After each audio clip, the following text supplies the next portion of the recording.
여러분, 안녕하세요. 재미코리아 한국어 교실입니다. 今回は漢字で学ぶ韓国語をご紹介いたします。突然ですが皆さん、韓国も昔漢字が使われてたって知ってましたか？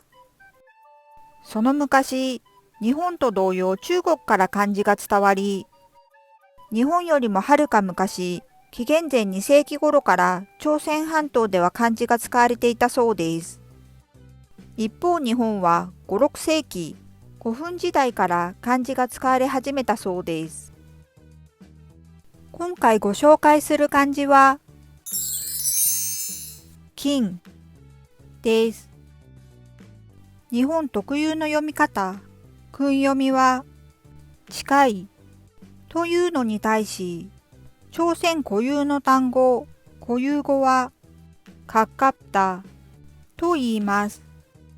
一方、中国の漢字に基づく日本語の音読みは、金に対し、韓国語の漢字語は、軍と言います。金、軍で学習していきましょう。では、金の漢字が入った単語を考えてみましょう。近代、近視、最近、接近などの単語があります。金の漢字の韓国語は軍なので、あとは残りの漢字の韓国語がわかれば単語を完成させることができます。近代の代の漢字はでなので、近代は軍でとなります。では皆さん、3回続けて言ってみましょう。軍で、軍で、軍で。そして、禁止の止の漢字は止なので、禁止は軍止となります。では皆さん、3回続けて言ってみましょう。軍止、軍止、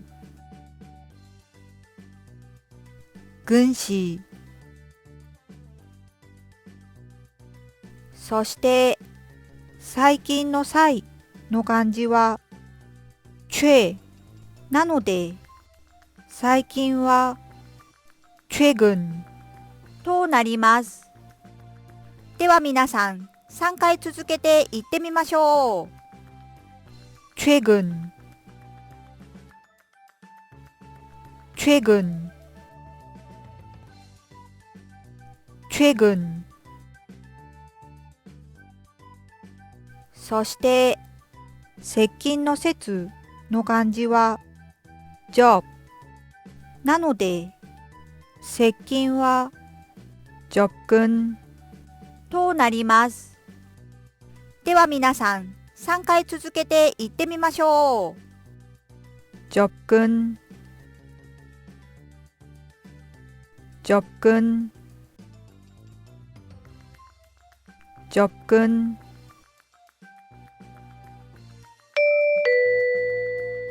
中級以上の方はしりとり、群馬リッキをやってみましょう。最初、日本語の漢字でしりとりを考えます。近代、代価、価格、格式、式典、典型と考えたとします。漢字が同じであれば、韓国語も同じなので、該当する韓国語を当てはめていきましょう。